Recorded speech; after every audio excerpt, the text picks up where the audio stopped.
know this is kinda anti-feminist, but keep in mind it was made in 1937, and not only is she enjoying herself, she's really the one in charge. Supper's not quite ready. You'll just have time to wash. Wash? Wash? Knew there's a catch to it. And wow, it's looking like they've never taken a bath. I can only imagine what the place smells like. But this turns into one of my favorite scenes from the movie, and the scene where Dopey steals the show.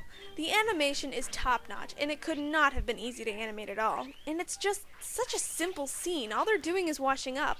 But the way they effectively mess it all up just adds charm. Nowadays, a scene like this would be considered unnecessary, which is a real shame because it's very entertaining. I especially want to commend the animators who work on Dopey. He does a lot of ridiculous things that were probably a real hassle to animate, but look great on screen. The musical score is pretty darn impressive as well. It's completely in rhythm with everything that's happening. Again, this is something we almost never see now, but if you look at cartoons of the era, the music would move the story forward, and I think that's wonderful. I think that's one of the main reasons cartoons today, with a few exceptions, aren't as charming. It takes a lot of work to write that much music, and cartoons are trying to make money instead of actually trying to improve it. It's always nice to take a look at cartoons from this area and remember how much work went into them. We then cut to the castle, and we then see the most terrifying scene in the whole movie. But I'm getting to that. The mirror tells the queen that she's been fooled and that Snow White is still alive. That she didn't get Snow White's heart in a box, but instead she got a pig's heart. Ew. The queen decides to take matters into her own hands and makes a frightening potion which causes her to transform into an old hag. And oh my goodness, this is a terrifying scene. As a kid, I always hid when this came on. I mean, the animation again is just magnificent. The music and visuals really build the suspense. I was actually kind of scared watching it again over 10 years later. The evil queen, disguised as a peddler, decides to make a poison apple so that Snow White will die.